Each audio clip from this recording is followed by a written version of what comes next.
5, 4, 3, 2, 1.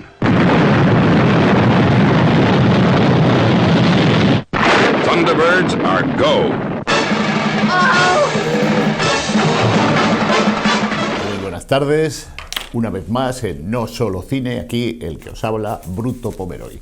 Hoy tenemos invitados de excepción, como todas las semanas, pero vamos a arrancar bien fuerte. Tenemos con nosotros al actor, director, guionista, genio español del cine, que es Carlos Iglesias. Si os digo que vamos a hablar con Carlos Iglesias, igual solo para los más avezados funcionaría, ¿no? Pero si digo que vamos a hablar con ese actor que encarnó a Ñapas, que encarnó a Benito Lopera, es experto en Gotelé, o os digo ya más recientemente, pero hace unos años, el director, actor, guionista de Un franco, 14 pesetas, creo que ya nos vamos centrando. Si además conseguimos verle. Hola, Carlos, muy buenas tardes. ¿Estás con nosotros? Buenas tardes. Muy buenas, Carlos. Oye, he hecho un traslado de aquel hombre que veíamos con Pepe Navarro en el Ñapas para presentarte ese Benito Lopera, ese protagonista y creador de Un franco 14 pesetas, pero de Un franco 14 pesetas a hoy ha llovido ya lo suyo en Suiza y en España, ¿no? Posiblemente más en Suiza que en España, aunque los últimos meses han sido maravillosos en cuanto al agua. Pues sí, han pasado varios años. Estrenamos Un franco 14 pesetas en el 2006 y la hicimos en el 2005 en Suiza. Joder, o sea que 20 añitos, si no me equivoco, ¿no? Sí, señor. Sí, bueno, señor, bueno. 20 añitos. Un trabajo excepcional, siempre lo he dicho, no porque esté delante, sino que me parece que es un antes y un después. Es una de las grandes películas, de las grandes pequeñas películas del cine español. Me parece antológica vuestro trabajo interpretativo. Ese guión que conseguiste, esa dirección de fotografía de la mano de Tortetrena, si no me equivoco, y esa dirección en suma, y esa historia que nos retrotrae a algo que está muy inherente en tu trabajo, sobre todo como guionista y como creador de un cierto cine con memoria histórica, con bastante memoria histórica, porque años después hiciste Hispansi sobre los niños de la guerra, pero hoy, como tenemos poco tiempo, hoy nos vamos a centrar en tu último trabajo. Hace no muchas semanas acabaste el rodaje de La bala. No sé si es el título provisional o el título definitivo, pero vamos a trabajar en que tu nuevo largometraje se llama La bala. Y creo que también roza, acaricia o se mete de lleno en la memoria histórica, ¿no es así? Sí, posiblemente esta película la que más de todas las que he hecho. Aunque también entiendo que la memoria de la inmigración española en los años 60 dentro de Europa, pues es nuestra memoria, como no. Aquí estamos hablando de algo un poquito más profundo, un poquito más serio, un poquito más a tener en cuenta, ¿no? Que es aquellos asesinados que los tenemos todavía tirados en cunetas. Dicho así parece muy grande, pero está contado de una forma muy real, muy llana, muy cotidiana y muy cercana. Yo creo que cualquier persona medianamente sensible puede verse reflejada en la historia que contamos nosotros en La bala. Carlos, la película tiene previsto su estreno en noviembre, aproximadamente. Todavía estáis acariciando, tanto tú como el productor y el distribuidor, la idea de noviembre. Con lo cual, en No Solo Cine te prometo que iremos a lo largo de todos estos meses, incluido el verano, adelantando. Por eso yo quería dar esa primicia contigo, es un compromiso que tengo contigo, el hecho de no desvelar demasiado, pero sí me gustaría ir a dos cosas. Esa dificultad tuya, que ya has superado hace tiempo, pero que a mí, te lo he confesado en más de una ocasión, me parece mágica, de ser el guionista, el protagonista y el director al tiempo. ¿Aquí vuelve a suceder? Sí, en esta concretamente, pues sí. La verdad es que fue una idea que se me ocurrió a partir de conocer a dos personas maravillosas, que son los hermanos Garrido. Ellos me contaron un poco su historia personal con con esa memoria histórica de la que te estoy hablando, y a partir de ahí surgió el guión. Y, por supuesto, yo antes que director y guionista, pues soy actor. Entonces, cuando escribo un guión, me acuerdo siempre de mí. No sé por qué, pero siempre me acuerdo de mí. Y me he dado un papel en esta ocasión muy chulo, muy, muy bonito, y que ha sido una satisfacción hacerla, la verdad. Carlos, vayamos al reparto, porque de lo que he podido ver, tienes a Carlos Hipólito, tienes a Eloísa Vargas, que me parece una grandísima actriz desaprovechada en muy buena medida en el cine español. Tienes a Miguel Reyán, y ahora me contarás tú quién más, pero tienes un elenco brutal, ¿no? Silvia Marsó, Sí. Roberto Álvarez, en fin, tengo una serie de actores que se han acercado a mí, incluso con un presupuesto tan bajo como el que nosotros teníamos, gracias al guión. A la inmensa mayoría de ellos les dije, no me contestes sí o no hasta leer el guión, y una vez que lo hayas hecho, pues me dices si quieres participar en este proyecto. Y la verdad es que tengo que reconocer que el 100% de ellos me dijeron que sí. Incluso algunos me regañaron, me dijeron, no me hables de dinero, por favor, yo tengo que estar en esta película sea como sea. Y efectivamente ahí han estado haciéndola, la han hecho con una maestría increíble. Yo soy el director, pero la verdad es que he tenido que dirigirles muy poco, porque cualquiera de ellos sabía perfectamente, incluso mejor que yo, cómo tenía que ser su personaje. Con lo cual me han quitado un trabajo, porque cuando eres actor y eres director, pues muchas veces estás asustado con qué harán los demás y no estás un poco en ti mismo, ¿no? Con ellos ha sido muy fácil. Yo les dejaba y sabía que me lo iban a hacer perfectamente, y la verdad es que así ha sido. Sin duda, hay un actor que para mí es actor fetiche del cine español, que es Miguel Reyán. ¿Cómo es trabajar con Miguel? Pues la verdad es que es un lujo. Y además se dio una casualidad. Yo llevaba unas semanas intentando localizar el teléfono, pero no lo había conseguido. Y de pronto recibo una llamada que obviamente no tenía nombre. Y respondo a la llamada y resulta que es Miguel. Bueno, me dice, soy Miguel Reyán. Digo, ¿cómo? Digo, no es posible. Digo, ¿cómo? ¿Por qué me llamas? Digo, si no he conseguido localizarte. Dice, ¿es que me estabas buscando? Digo, claro, te estaba buscando porque quiero que trabajes en mi película. Dice, no me digas, si yo te llamaba para trabajar en una obra de teatro que he escrito y que voy a representar dentro de muy poco. Se dio la casualidad de que él me estaba buscando y yo a él. Entonces, bueno, pues lo que te estaba contando de los demás también nos sucedió con él. Al ser Reyán, pues dije, posiblemente no quieras hacer el personaje porque tengo un presupuesto muy bajo para hacer esta película. Digo, pero tú léete el guión. Y me dijo, dice, no me vuelvas a hablar nunca más de dinero, una vez que leyó el guión. Dice, yo tengo que estar en esta película, así que voy a hacer todo lo posible por dejar un poco al lado todos los proyectos que tengo ya firmados para poderla hacer en las fechas que a ti te venga bien. Y lo hizo así. Incluso se tuvo que hacer un viaje de casi 700 kilómetros a Bilbao en coche al día siguiente de haber trabajado con nosotros en Ciudad Rodrigo, para poder estar en los dos proyectos, en el mío y en el que ya tenía firmado de antemano. Carlos, lo que nos preguntamos todos es si tú vas a trabajar a las órdenes de Miguel Reyán en esa pieza teatral. Bueno, pues aquello ya pasó, aquello ya lo hizo. Entonces, no sé, si me vuelve a llamar para otra cosa, pues sí, obviamente lo haré y con mucho gusto. Pero aquella para la que me llamaba ya se hizo. Por Ya se hizo y desgracia, no ya estabas tú. Entiendo que por ya se distintas hizo circunstancias. Sí. no estaba yo, porque obviamente estaba metido en todo el tinglado de la preparación de la película, y me encontraba justamente cuando se representó, me encontraba en Ciudad Rodrigo. Carlos, La bala, haznos una sinopsis breve sin matar a nadie, quiero decir, en el sentido de que a lo largo de los próximos meses iremos desvelando más de La bala, ahora te vamos a dejar tranquilo, pero danos una pincelada de por qué tenemos que ir a ver La bala.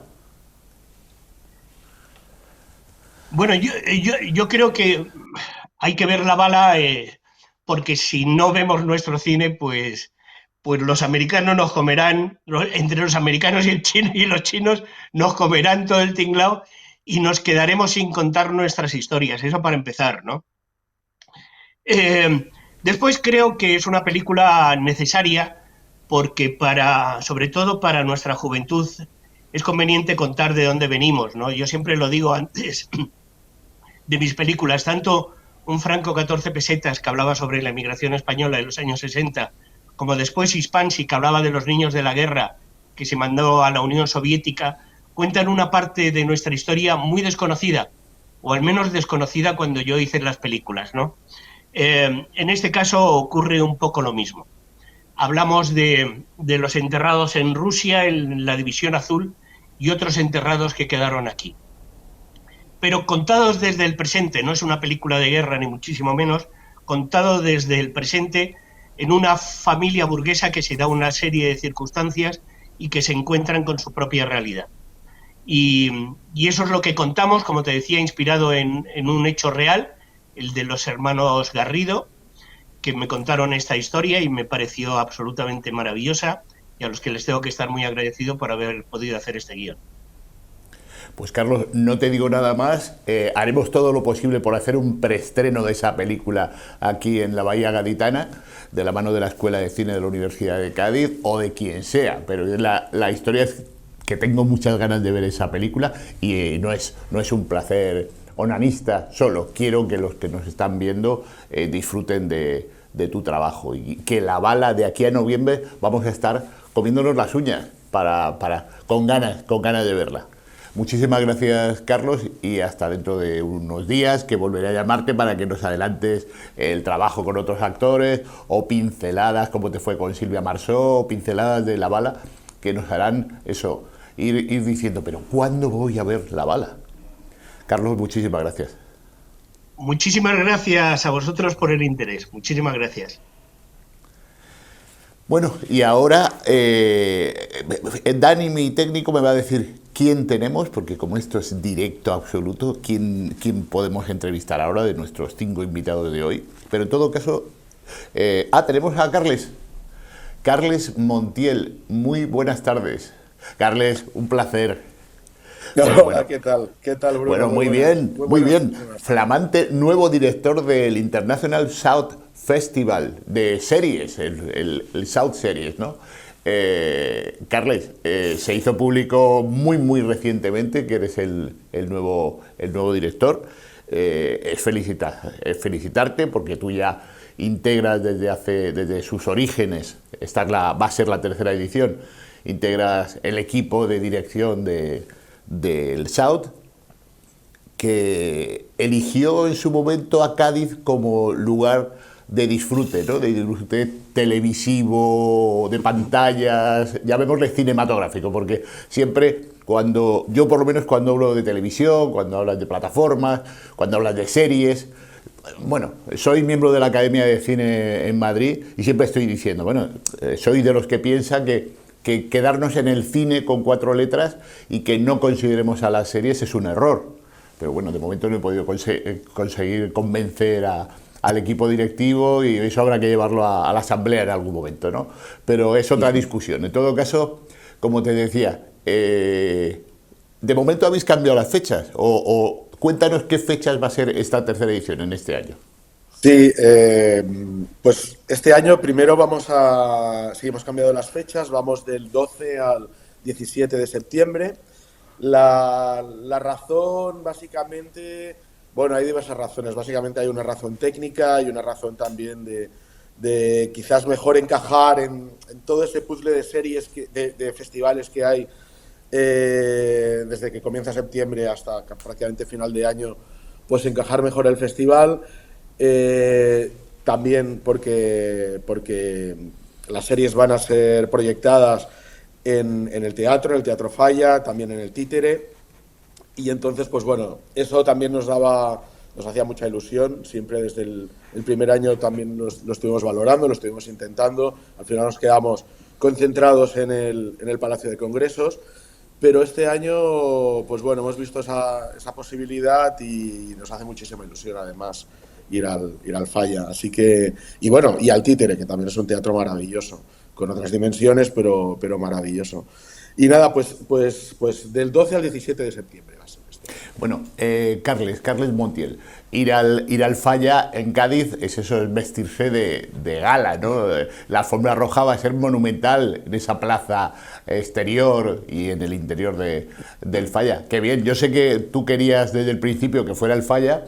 Creo que Bruno García, el alcalde, que Maite González Negroto, la concejala de Cultura, están muy de acuerdo que es el momento en esta tercera edición de irse al Falla. Pero yo quisiera que nos adelantaras en la medida de lo posible, porque sé que estas cosas se tienen que ir fraguando a lo largo de esta primavera-verano, pero algo de la programación, darnos pistas por lo menos.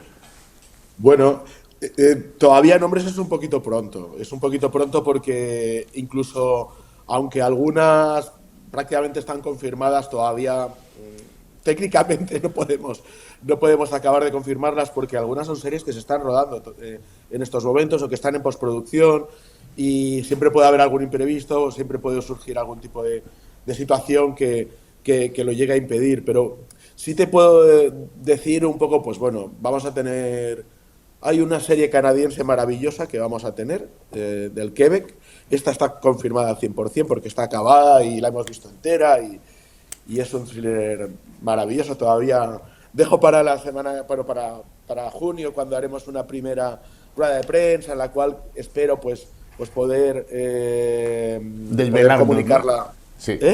Desvelarnos más secretos. Desvelaros ya más programación y también algunas de las personas, de los profesionales, de los creativos que van a acudir a Cádiz, ¿no? Que van a acudir al festival.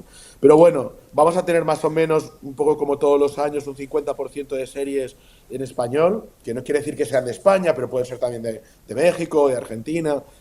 Más o menos el 50% de la programación es en español. El otro 50% son de otros lugares del mundo. Desde, ya os digo, pues Canadá, puede ser Francia, puede ser alguna escandinava, Alemania, Reino Unido. Bueno, estamos un poco todavía barajando esto y bueno, pinta muy bien, la verdad. Estamos muy contentos, tal y como estamos a estas alturas de la película, nunca mejor dicho. Carles, ¿cómo es la receptividad del público, de las gentes de Cádiz con respecto al South? Yo tengo mi opinión y es muy positiva, pero ¿cuál es tu opinión? Sí. No, es maravillosa, es realmente maravillosa. Nosotros, una de las obsesiones, diría yo, que tenemos este año es intentar todavía que esa recepción pues todavía crezca todavía más, ¿no? Queremos acercar el festival a Cádiz el máximo posible. Queremos que los gaditanos se lo hagan suyo.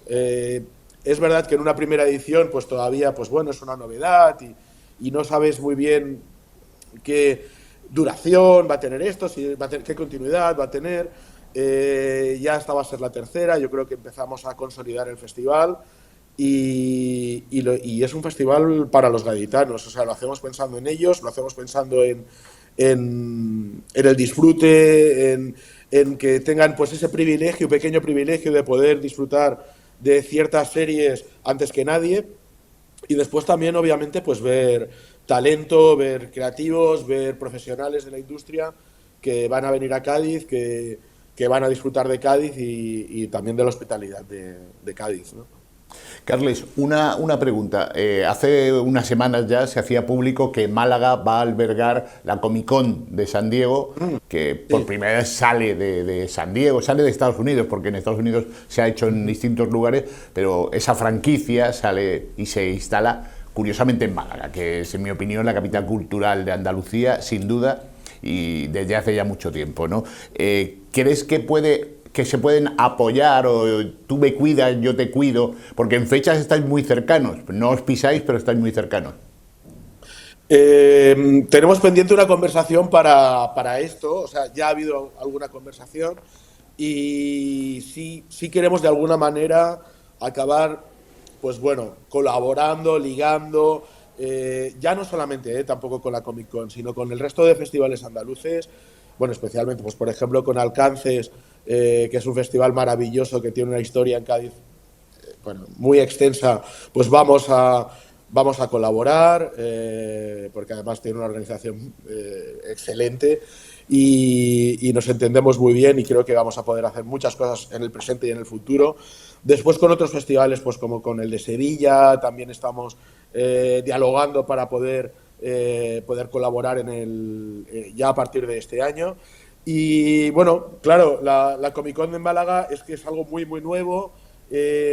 Estamos viendo un poco de qué manera podemos hacer algo conjuntamente. Como tú sabes, siempre hay muchas series que están ligadas a cómics, que son, pues bueno, se han desarrollado a partir de obras originales en formato cómic. Y vamos a ver, estamos en ello, sí. O sea, obviamente, cualquier evento cultural que sea cercano al nuestro, pues estamos primero con los brazos abiertos y después muy interesados en ligarnos a ellos y en poder trabajar conjuntamente. Carles, te vamos a dejar porque veo que mucho más no nos puedes contar todavía, pero que en junio, que está ahí a la vuelta de la esquina, estaremos contigo ese día que des la rueda de prensa aquí en Cádiz. Y eso, y te iremos pidiendo y forzando para que nos vayas desvelando y que lleguemos a septiembre ya con nuestra agenda y yo no me pierdo yo no me pierdo lo otro. O sea que, entre tanto, muchísimas gracias. Sigue trabajando tan fuerte como hasta ahora y siempre es un placer reencontrarme contigo y charlar contigo. Muchas gracias, Bruto, y también decirte que gracias por también todo lo que has hecho tú por el South, que has hecho mucho y te lo quiero agradecer desde aquí. Muchas gracias, Bruto. Muchísimas gracias. Un fuerte abrazo. Ahora vamos a ver unas imágenes que nos retrotraen hace ya alguna que otra década, pero que tiene Dani por ahí, que vamos a soltarlo, si te parece, Dani. Este es el mundo. 500 millones de kilómetros cuadrados. Si cubriera 260 kilómetros cuadrados por hora, cada hora, durante el resto de mi vida, solo podría ver la mitad del mundo. Esta es la fosa nasal izquierda de mi hermano Rhys. Silba toda la noche. Estos son los pies helados de mi hermanito Dewey. Este es mi hermano mayor, Francis. Es el único que me cae bien, así que, claro, fue enviado a una escuela militar. Mi nombre es Malcolm. ¿Quieren saber cuál es la mejor parte de la niñez? Que en algún punto termina. Yes, no, baby. I don't know. Can you repeat the question? You're not the boss of me now, and you're not so big. You're not the boss of me now. You're not the boss of me now. You're not the boss of me now, and you're not so big. Malcolm. Bueno, sí, Malcolm, el de en medio. Hace escasamente un par de días, Fran Muñiz, el actor que encarnó en su momento a Malcolm, nos desvelaba algo que llevábamos esperando desde hace tiempo. Esta serie, que a mí me encantó, y no soy el único ni mucho menos, hace ya al menos un par de décadas, tiene continuidad. Parece ser que se han rodado 4 episodios, no sabemos de qué duración, pues eso, una continuación histórica, porque evidentemente todos los actores y las actrices que creo que van a continuar, la actriz que hace de mamá, Bryan Cranston, que después de hacer Breaking Bad se ha convertido en un actor de culto, un magnífico actor, ya lo eran todos y todas en esa serie, y Fran Muñiz, que luego le vimos haciendo de agente secreto, jovencito y tal, pero que el que ha tenido un exitazo, digamos, en la pequeña pantalla, sobre todo con Breaking Bad, es Bryan Cranston. Pues está en estos 4 episodios. Ojalá que el guión sea al menos tan bueno como era por aquel entonces, y no asistamos a una segunda parte, mejor se la pudiera haber ahorrado, y lo vamos a poder ver en Disney Plus, por lo que tengo entendido, ¿no? O sea que atentos, ya os iré diciendo, porque esta es una de esas series fetiches que a Bruto Pomeroy siempre le encantaron. 5, 4, 3, 2, 1.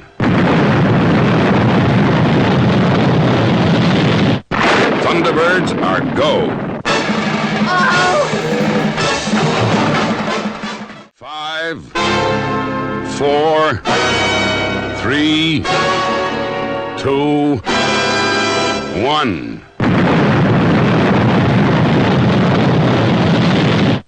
Thunderbirds are go. Me parece que tenemos a nuestro tercer invitado por ahí. Hola, muy buenas. ¿Qué tal estamos? Jesús Sotomayor. Mira, si te centras un poco en el cuadro, échate hacia tu izquierda, por favor, que te vemos medio ladeadito. Ahora, perfecto. Ahí te tengo. Jesús Sotomayor, jerezano, hay que dejarlo siempre muy vinculado al atún en sus orígenes cinematográficos. Ahora nos explicarás por qué yo suelto eso de el atún como tu plato favorito, por lo menos cinematográficamente hablando, y que estás a punto de estrenar, estás en los preestrenos previos, un cortometraje de cine de terror que creo que ambos consideramos clásico, digamos, dentro de las pautas de ese cine de terror de la Hammer en su momento y sobre todo del cine de terror español de los años 70, principios de los 80, y para ello has contado con un elenco espectacular. Cuéntanos, bueno, Jesús, es que yo voy a bocajarro, como hoy tengo 5 invitados, ya ni te presento ni nada, hago una presentación breve, ¿no? Pero La clavícula de Salomón, ese es el título de tu trabajo, de tu último trabajo. Elenco, porque es que tienes, por ejemplo, hay un actor que a mí me gusta mucho, que es Mario Zorrilla, ¿no? Pero cuéntanos qué gente tienes ahí. Bueno, pues tenemos a Mario Zorrilla, como tú bien has nombrado. Tenemos a Bruto Pomeroy también. Bueno, pero eso se deja por ahí.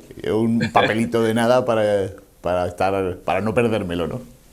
Sí, tenemos también a Guillermo Estrella, que es un chico jovencito, pero que con una dilatada carrera, porque él ya ha trabajado con Bardem, ha dirigido, ha protagonizado también una película que ha dirigido Iñárritu, y es un niño que ha tenido una trayectoria buenísima. Ahora ha tenido un pequeño parón porque está estudiando en la universidad, pero está retomando de nuevo el cine.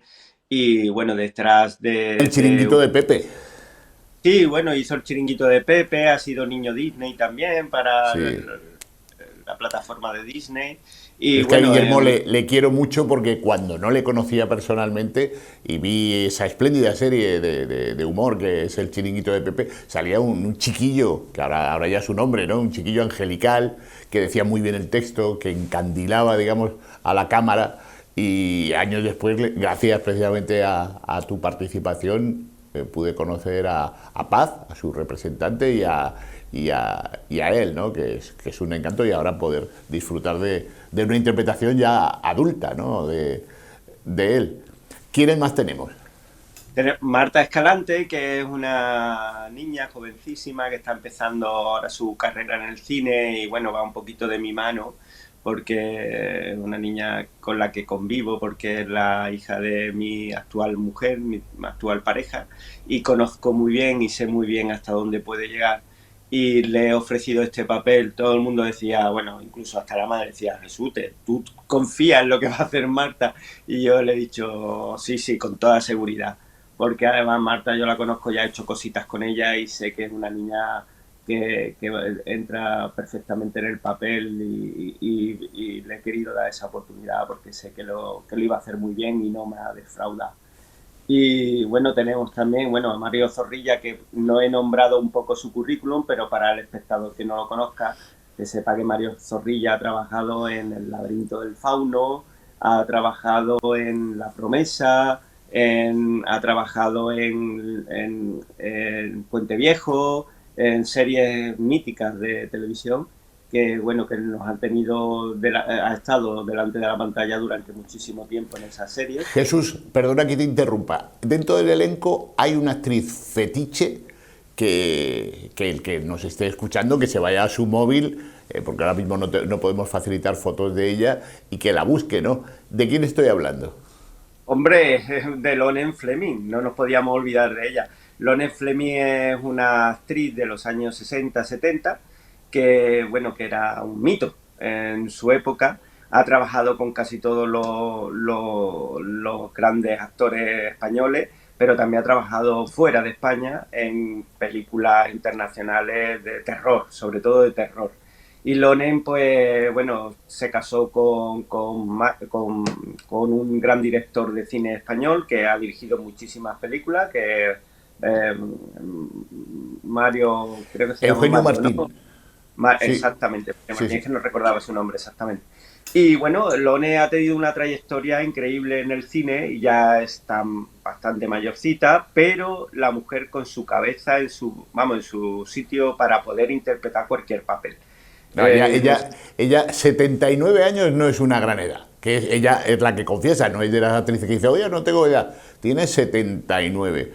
Ahora mismo está viviendo en Alicante. Bueno, creo que estos días está en Galicia porque no para. Y es potentísima. Esa mirada de Lone, esa manera de decir el texto, esa voz, hace que... Porque eso, tú me has concedido ese privilegio de echar un vistazo a lo que ha hecho Lone, y la verdad es que merece muchísimo la pena. Y es esa actriz danesa que viene a España hace mucho tiempo, que se instala aquí, que era una de esas suecas, aunque fuera danesa, pero en la España de los 70 cualquier mujer rubia y con apariencia exuberante era que vienen las suecas, ¿no? Entonces ella perteneció a esa órbita. Trabajó con Alfredo Landa, con grandes actores y actrices de la época, y luego eso, se convirtió en una actriz fetiche del cine de Polnachi, ahora hablaremos además con alguien que conoció muy bien a Polnachi, ¿no? Pero eso, el que encarnaba el hombre lobo, y entonces en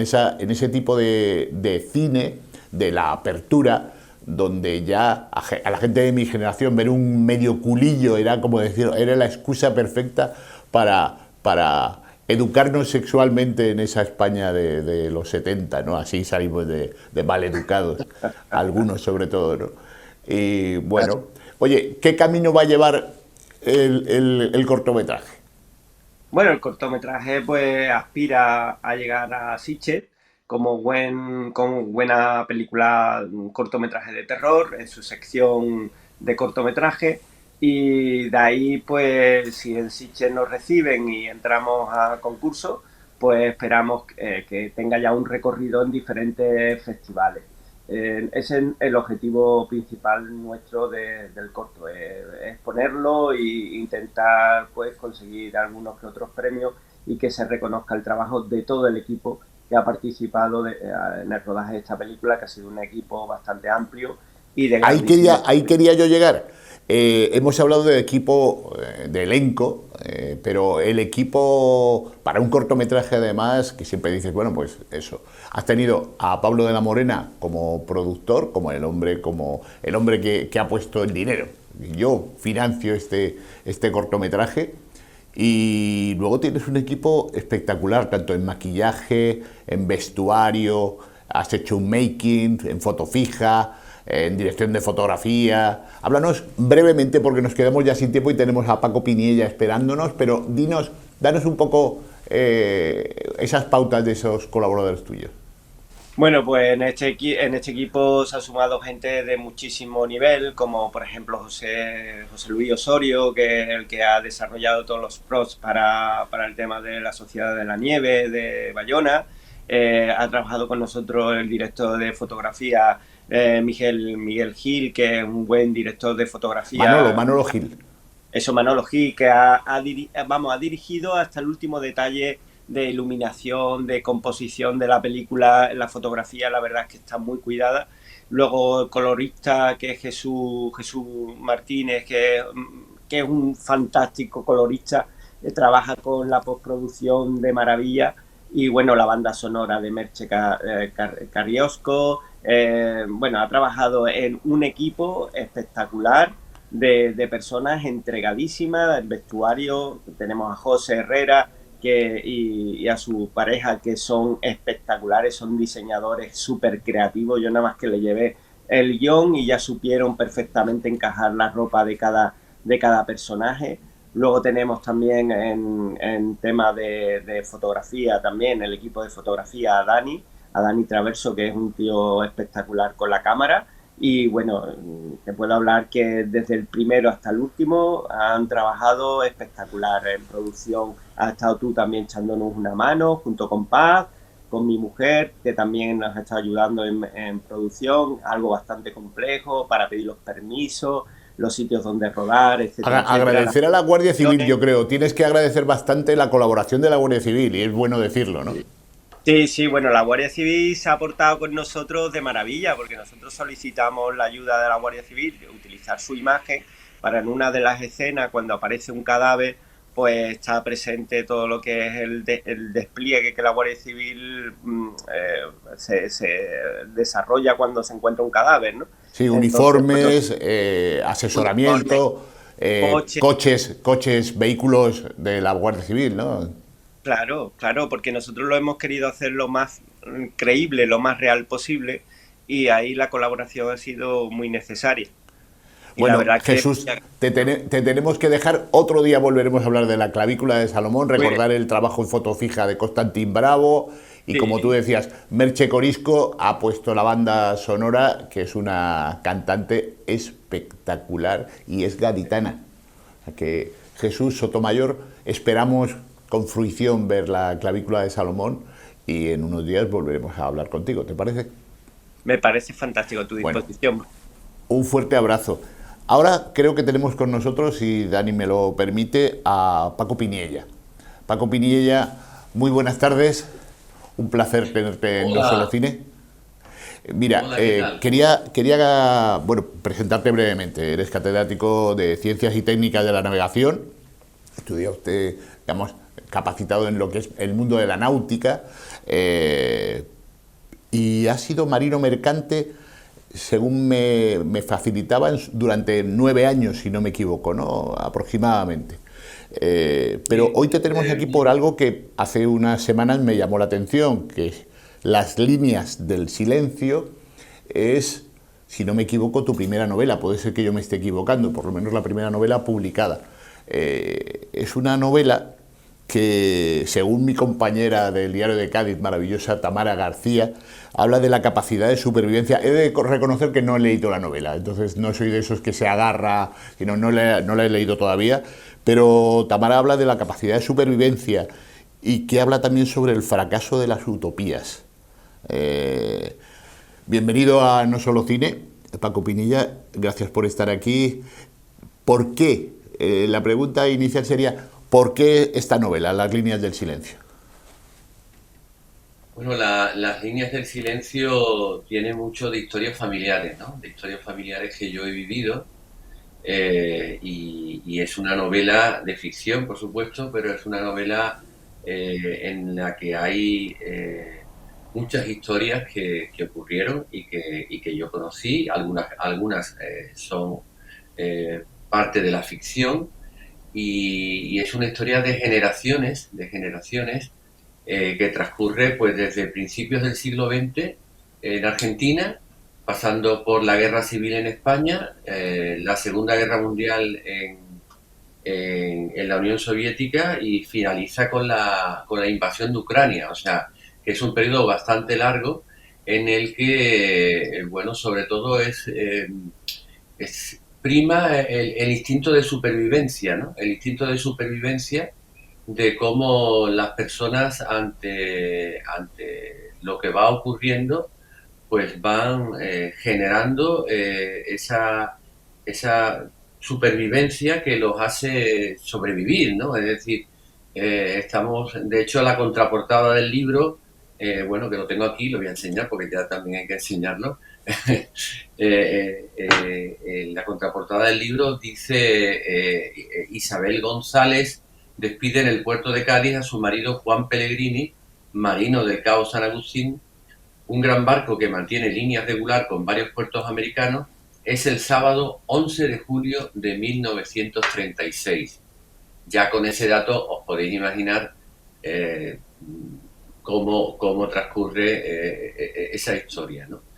Yo creo además que normalmente ha habido muchas muchas publicaciones sobre la memoria histórica, pero en esta novela se habla de una memoria histórica olvidada, que es aquella que olvidó, por decir de alguna manera, a los republicanos que terminaron en la Unión Soviética y que desgraciadamente, pues como tú has dicho antes, esa utopía y esa patria o ese paraíso del proletariado no era tal, y muchos de ellos terminaron en un gulag, o sea, traicionados por sus mismos compañeros, ¿no?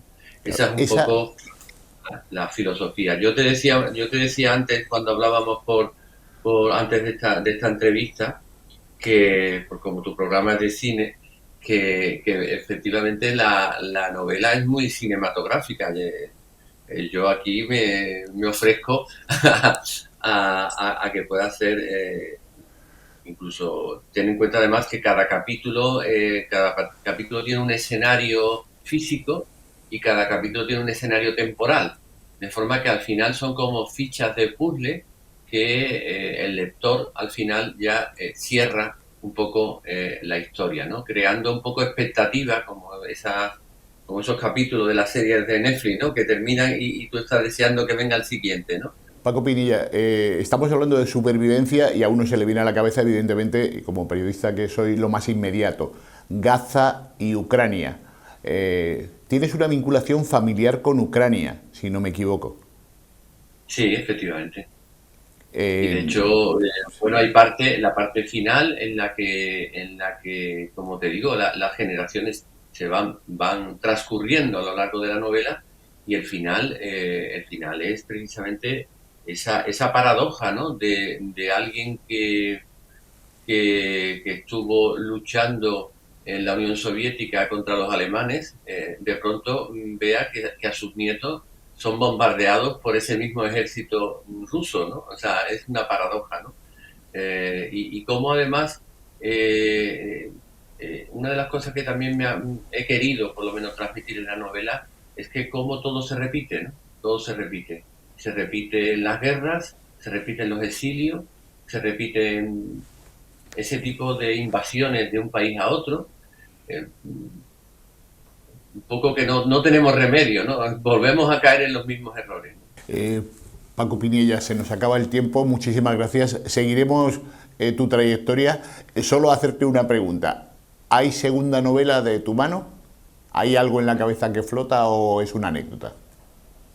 No, sí. O sea, tú sabes además que yo dejé el rectorado y una de las razones por la que opté por la jubilación es para dedicarme a hacer las cosas que me gustan, como viajar, y la otra es escribir, ¿no? Y mi idea es intentar seguir publicando novelas cortas, seguir con el hilo de esta misma novela, y no sé, he pensado incluso en una especie de trilogía relacionada con el mismo barco que es el protagonista del Cabo San Agustín. Paco Pinilla, como las entrevistas son individuales, pero hoy coincidías a lo largo de esta hora de No Solo Cine con el actor, guionista, director Carlos Iglesias, en su nuevo largometraje, que la podremos ver antes de que acabe el año, espero, La Bala. Él nos hablaba precisamente de que recurría a la memoria histórica y a esos falangistas y a esos republicanos que de una manera u otra fueron absolutamente olvidados. De tal manera nada, yo creo que estamos en un programa de cine y que me lean la novela y que nada, que estamos dispuestos a firmar un contrato. Muy bien, muchísimas gracias y te seguiremos la pista profesionalmente. Un abrazo. Muchas y ahora gracias. para acabar nuestro programa tenemos a Víctor Matellano. Víctor, tenemos muy pocos minutos, estás aquí con nosotros. Víctor, qué placer tenerte. Víctor, has dirigido hace muy poquito tiempo, es tu último Niño Mimado, un trabajo que no me atrevo a calificar, después de verlo así en privado, como documental, porque es un trabajo que se llama Call Me Paul, o sea, llámame Paul, en alusión al gran actor ya fallecido Paul Naschy, ese Jacinto Molina, reconvertido en un nombre internacional, como fue el de Paul Naschy, nuestro maravilloso hombre lobo, para los que no sepan quién es, ese hombre lobo de esos años, de los años 70, 80 del cine español de terror. Y has hecho eso, un documental o una ficción documental. ¿Cómo definirías este trabajo tuyo? Bueno, muy buenas, lo has explicado bien porque realmente es así, es un híbrido entre ficción y realidad, que es un modelo que yo llevo ya teniendo desde Mi Adorado Monster. En Mi Adorado Monster ocurría esto, incluso había más ficcionado y más parte de, digamos que de documental. Y de hecho, en las partes que el público piensa, luego en los coloquios con lo he hablado, que la parte documental creen que es la aficionada y al revés. Y es un modelo que he ido implementando. En este caso me pareció importante porque era acercar a la parte más personal de Paul Naschy, es decir, cómo le influyó sus primeros años de vida, su infancia y cómo era todo su pensamiento. Entonces era muy importante que entrase, digamos, la parte más personal. Y para la parte más personal lo mejor era coger sus memorias, coger todos los textos que dejó y hacer como si realmente no lo estuviera contando él. Y como en las películas él no hablaba, que sí, le ponían voz porque normalmente le doblaban y era Héctor Cantoya quien le doblaba, pues es Héctor Cantoya quien pone su voz. Pero todo lo que dice Paul Naschy dentro de Call Me Paul, pues lo ha dejado escrito en sus memorias. Es su verdad, de alguna manera. Entonces, desde ahí me parecía una manera de entrar a un universo siempre que me parece muy importante con los códigos de ficción. Yo soy de los que me gusta que aplicando al formato documental, aplicarle los códigos de ficción. Víctor, acabas de recibir un premio que lo tienes todavía en tus manos. De hecho, no sé si ya te lo han enviado, si vas a ir a recogerlo, en Nuremberg, en Alemania. Además, importantísimo, el premio del público. Háblanos someramente sobre este ultimísimo premio.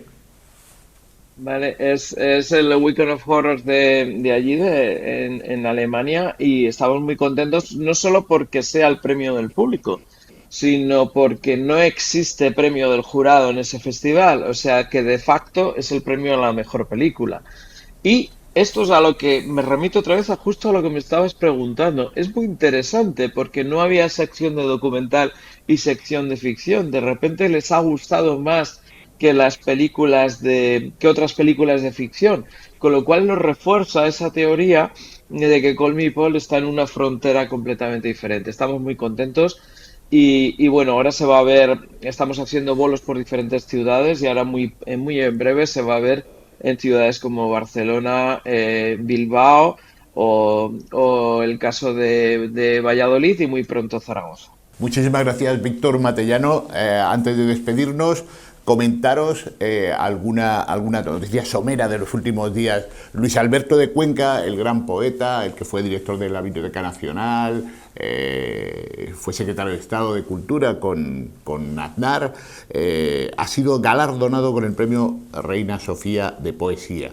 Y en estos días, porque creo que es el día 29, o sea que está al caer, es posible, yo apostaría que sí, que va a ser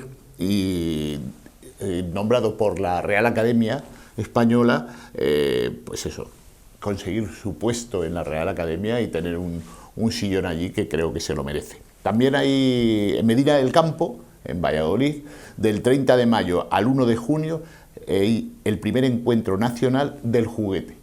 Creo que no escapa que yo soy coleccionista de juguete, que me encantan los juguetes, que siempre digo que los adultos no somos más que lo que éramos de niños y un poquito más. Y bueno, pues quería dejarlo ahí por si alguien pasa por Medina del Campo en esas fechas o está un forofo de los juguetes, que yo tengo amigos en Cádiz que son súper aficionados a los juguetes y son ya de mi edad o hasta me superan. Nos vamos a Medina, que es un lugar magnífico, donde también hay un festival de cine espectacular.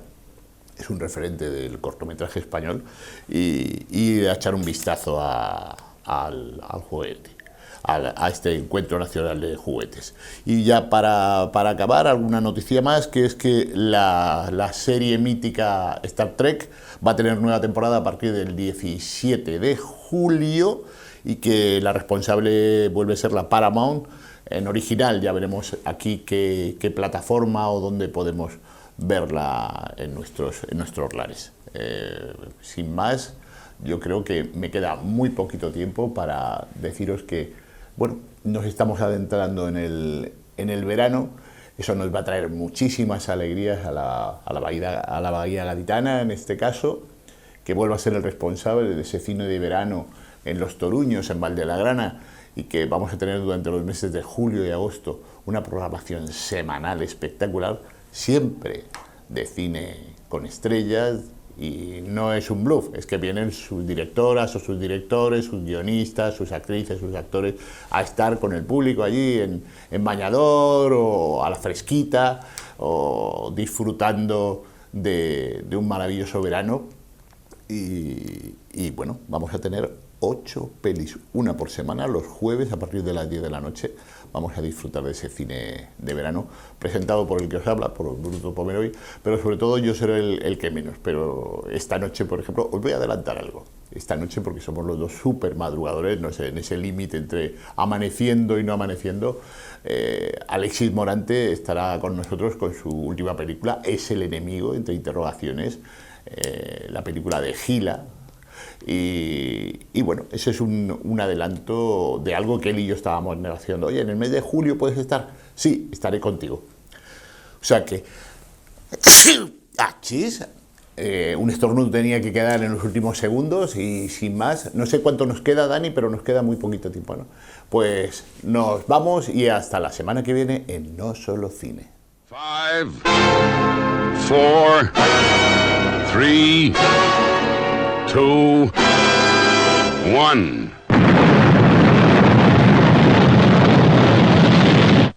Thunderbirds are go.